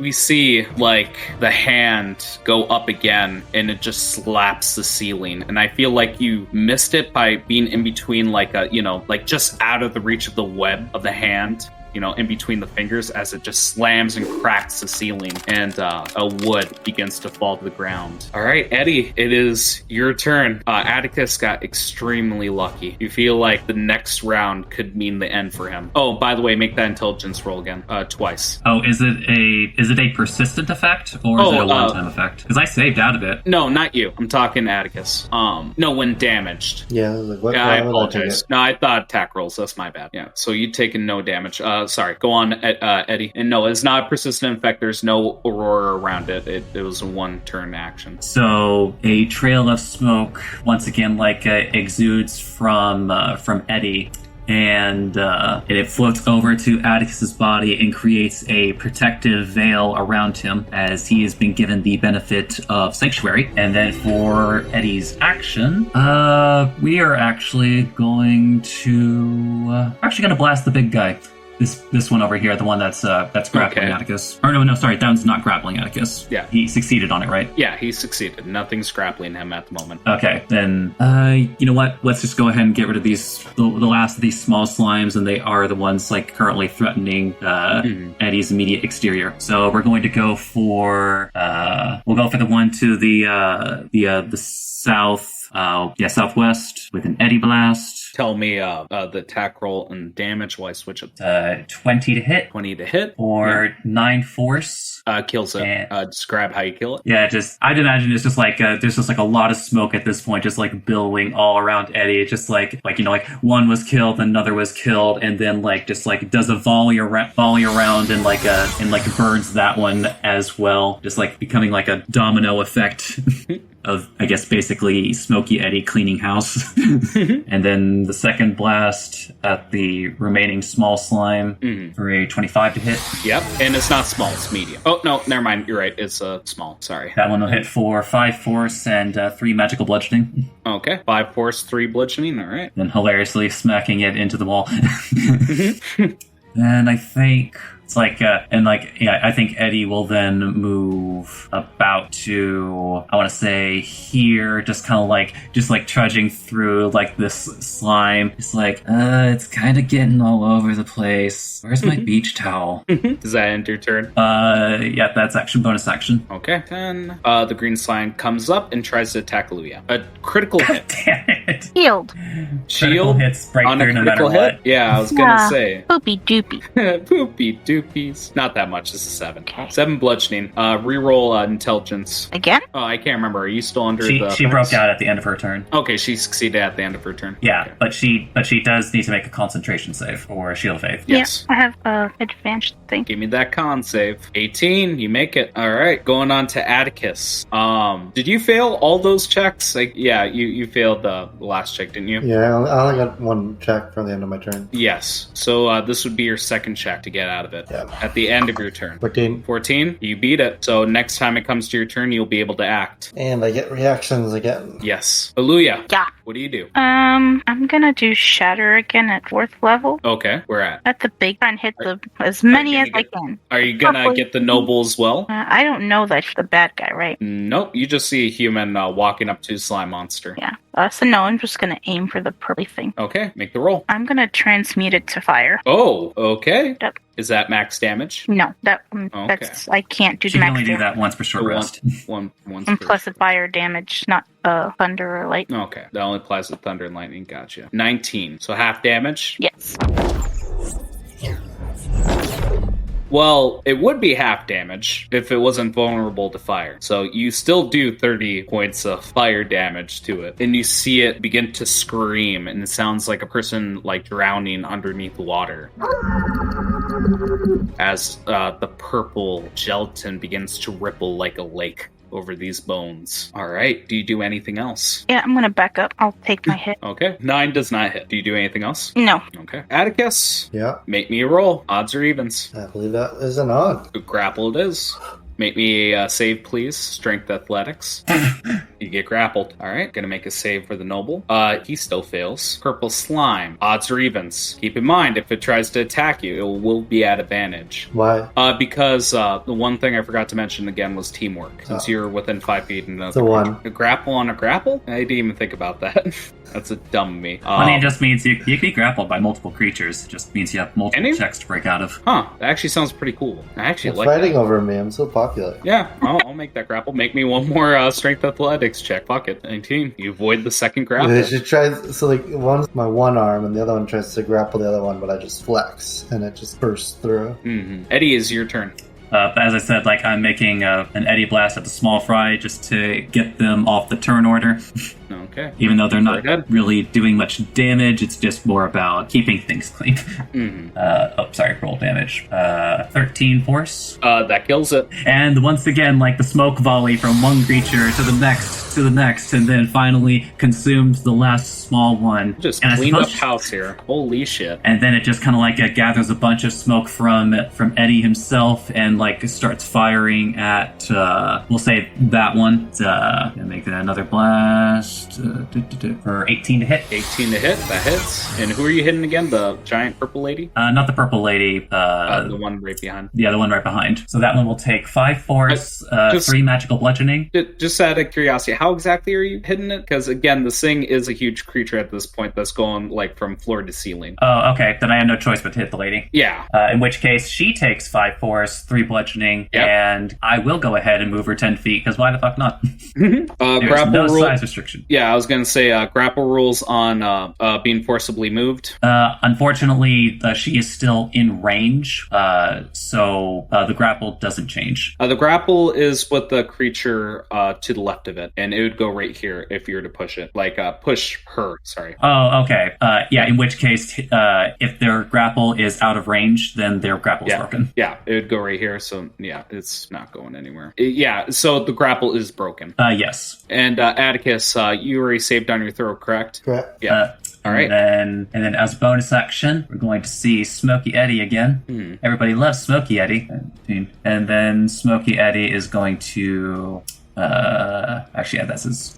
Oh, like, no. Eddie has enough movement himself to, like, move that last 10 feet of movement and have Smokey Eddie be right up next to the goo girl.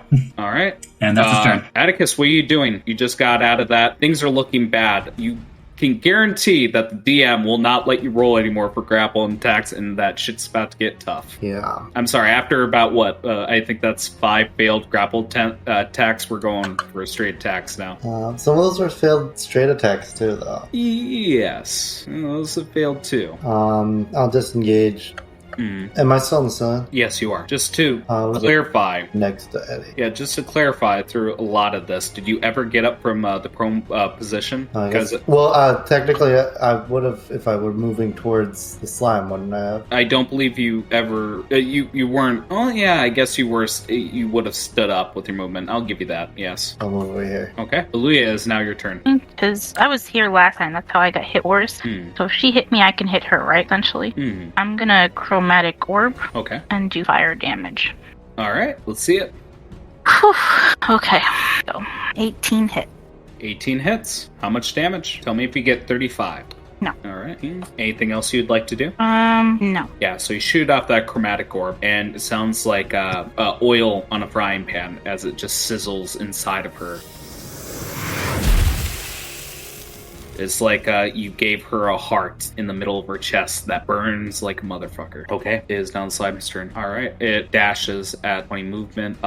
Noble's gonna make another saving throw. He's still incapacitated. Nat 1. He's still just going after that. Question. Yeah. If the fire damage for the last one was full, right? It was double. Okay, yeah. Yeah, it was double. So would this 19 be doubled? Yeah, I say, yeah, I meant to say yes, it is doubled. And it's 30 damage. And what? That's 38 fire damage. That's 38 fire? Yes, that's correct. I already counted for that. Okay. Yeah, I thought you said like the base damage was 38 somehow. I was like, you are fucking insane. She's gonna attack, since it's her turn now, the purple slime, a huge slime, is gonna slam down on good old Eddie. Holy shit. It misses. Yeah. I feel like he's just retaining form. It just didn't do nothing. He just phased through it. It is now Eddie's turn. Eddie, do you want to finish this combat off, or are you guys planning to run away? Actually, you want to know what's really funny? Yeah. It's like, I think this is exactly one of those situations where I'm a huge fan of a specific spell that I have. Okay. If I can just double check to make sure of something. Because it might not work out because of the situation. Okay, yeah, no, that's hilarious. It's like, I'll try keeping him back, I guess. Like, Eddie, you mind? And protruding from Eddie himself is a sudden. Basically, I want you to imagine like whenever you like open up a hot box, it's like there's just like a huge burst of air that just comes out, and like you can start smelling it immediately. Essentially, that just like starts billowing out from Eddie's space as Eddie is going to cast Gust of Wind. Okay, and what is it gonna do? At the start of these creatures' turns, they will make a strength saving throw, and if they fail that saving throw, actually, I guess I can go ahead and post it.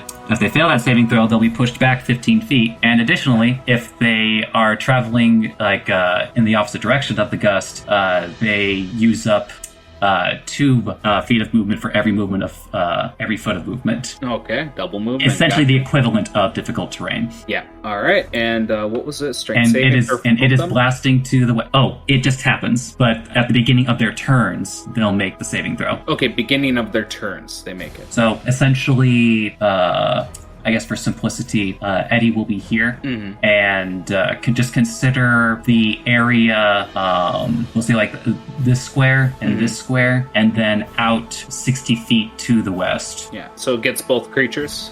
Yeah. Actually, in fact, angling it probably would be easier for everybody's sake. Yeah, so like Eddie himself will move here, and it'll be in like more of the northwest direction. So yeah, both creatures will be affected. Okay. Anything else during your turn? No, that's it. Yeah, and this doesn't take effect until the start of their turn, so. Atticus, what are you doing after your near-death experience? Now Atticus is a little bit annoyed. Yeah, a little bit. That's a bit of an understatement. And so he's gonna go up here, strolling along the ceiling. Yeah. And he's gonna whistle again. Okay. You gonna take the shot? And climbing out of the fiery pit, this time wreathed in flames, we have Juliet. Okay. And she's gonna bite this dude. Alright. I think I should switch the music one more time. 23 to hit. 23 hits. Yeah, that'll be 9 piercing and 3 fire. Double that fire for me and tell me the total. 15 damage. 15, thank you. Getting things settled. Okay, 15 damage. And describe the hit. It's just as the pit kind of opens beneath it, Juliet does her little corkscrew, like how she got him out of the grapples previously, but this time just kind of surrounded in fire as it just like burns up, and then she lands right in front of him. And while she's spinning up, she kind of strikes at him. Excellent. Anything else you'd like to do during your turn? Unfortunately, that's all I can do. Who's next on the initiative order? It is Aluya. Aluya, what are you doing during your turn? Seems like the tides of battle are shifting for you. I'm going to Chromatic Orb again and put it as fire damage. Okay. And this is at 2nd level. Tell me the damage and who you're hitting. The purple chick. What was the hit? 19. How much damage? Nope, I'm sorry, that was 26 to hit. That's fine. Give me that damage. Describe in detail how you destroy fight this monstrosity of a slime. Okay. So I'm just kind of seeing the situation unfold. I'm already frazzled by the spear butcher situation. I'm going to just point out my spear and gonna kind of start shifting from like white to green to yellow and red, and it's just gonna stay at red, and it's gonna form this fiery ball, and I'm gonna shoot it off at this purple thing. Okay, and it dissipates as clumps of a slime just fall on the ground, evaporating. It is now out of combat. All right, we still have 2 people on the map. Aluya, what else do you do? That's it now. I'm gonna stay. All right, he is outside of being entranced because the object of his affection is now dead in ash. Okay. You take an attack of opportunity as this noble begins to fucking book it. Does it have to be an attack, or can it be like if he's doing ranged? If he's doing ranged, I don't, or like a ranged magic attack. There's no way it can be non-lethal. Oh, I thought he was running by me. Sorry. No, not you. He will be soon, but I don't believe he'll be in reach since you're on a 15 feet in the air. So Eddie, do you take an attack of opportunity? Oh, okay, that was directed at me, right? Yeah, that was directed at you. Kind of. I think Smokey Eddie will let it go. Okay. Because we still don't have any. By all accounts, we have no insight into this man. Yeah, he is just making a mad lad's dash. Is that even accounting for difficult terrain? Jesus. Yes, it is. That is far.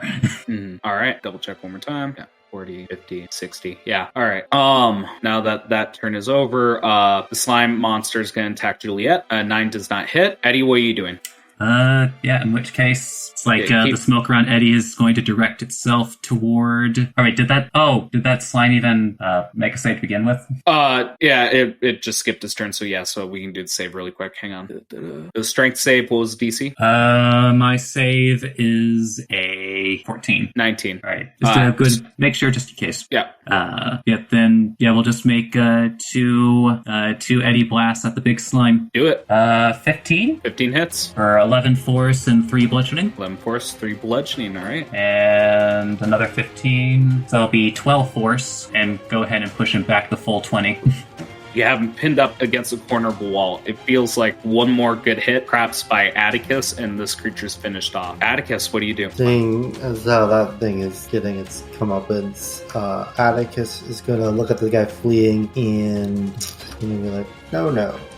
And cast Entangle. Ooh, alright. Give me the description for Entangled. Alright, DC 13. DC 13, yeah. Okay. It is neutral, so standard roll. 11 does not pass. He is entangled. He has been restrained as these gnarled, kind of the same wood as Atticus's rifle, kind of black looking dead, kind of just creak around him, coming from the ground deep below. And also, starting with him as the corner, it's 20 feet cube is difficult terrain.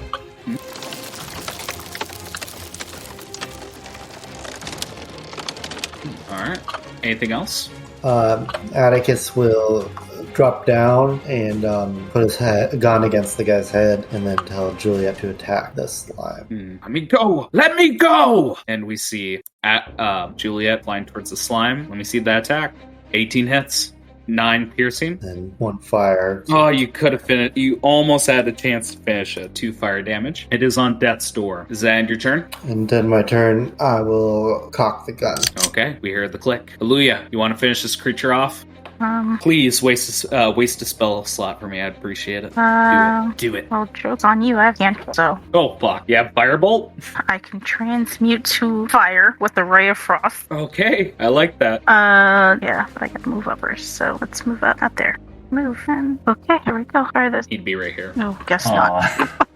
11? Yeah. Guess what? That actually hits. For real? Yeah, it has a 10 AC. Oh, shit. Okay. Yeah, these creatures were meant to be killed easily. That's what you say, but... Describe the killing blow on this large slime monstrosity. So I'm just gonna raise my shield, and it's gonna get frosty, and then as I shoot it out, it's going to slowly turn red and form into this little firebolt and ping this monster. And it just turns to ash. I'm gonna ask Eddie, Aluya, Atticus, what are your final words? Because I want to transition into Seer just for a few minutes before ending the session. I don't know what is happening, but we have to get Seer. I think this is like Atticus trying out a new fetish and not working out. I believe we were in the middle of a conversation as my gun's pressed against his temple. Yeah, and we, I want to imagine on the click of the gun, cocking but we black out. God, and I love the music along with that too. Jesus, that was pretty cool. All right, Seer, we're going to flash towards you. You're in the mausoleum. Where do you go? I mean, I definitely can say it's something with Seer is that they wouldn't immediately leave right off the bat. They probably would wait till, it confirmed that he's gone. But it's not because of just that either. I imagine that she's kind of just reliving through something that kind of reminds her of a similar situation she was in. Because, it's funny. She's used to actually running away a lot, right? Mm-hmm. So just kind of reminiscing to the back when she first walked the earth a bit. Yeah. Tell me what flashes she sees. Kind of as she's catching her breath, finally no longer holding it with the butcher, being around. It's kind of like the same heavy breathing they had when they were first bolting away from the flaming monstrosity they were being chased by before. Mm-hmm. And they would just flash in their head how similar to what they had to do before where they had to run. The only difference is that they were unbalanced, uncoordinated, falling over multiple times. They're just running, and their feet are basically nothing more than floppy bricks. Heavy, but not balanced. Mm-hmm. But in a similar manner, what kind of flashes in their head is, how they escaped. And that was similar to what they did before, where instead of crawling into an ice crevasse that eventually collapsed from the heat of Seer, in this case, Seer was able to successfully hide on top of a spot away from another creature. So it's another little badge of honor on her head, in her mind. Not a great one, because it always brings her a bit of sweat down her brow, although the equivalent of Genasi sweat would be kind of like this golden amber. I was thinking more of steam off the forehead. You could think of steam too. But after they catch their breath, no longer reminiscing or in this case reliving a horror nightmare, they take a plan of action because they learned a few things as they were running away from this being. The butcher not only has control around with beings that can sense creatures around in this graveyard, but also he has a mother and father.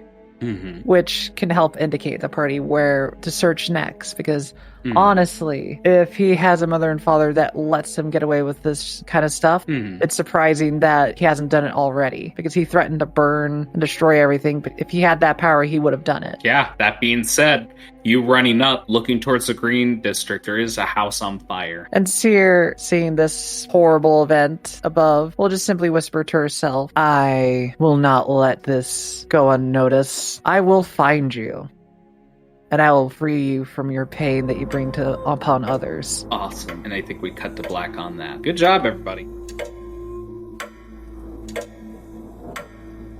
This has been House Common Blood. The intro and outro music by Savk Oh My Dog. Any music and sound effects used in the episode are royalty-free. Credits can be found in the episode description. Please review us on whatever podcast listening app you happen to be using. And if you like us, tell other people. Word by mouth is the best way for us to grow. Thank you for joining us, and thank you for feeding me.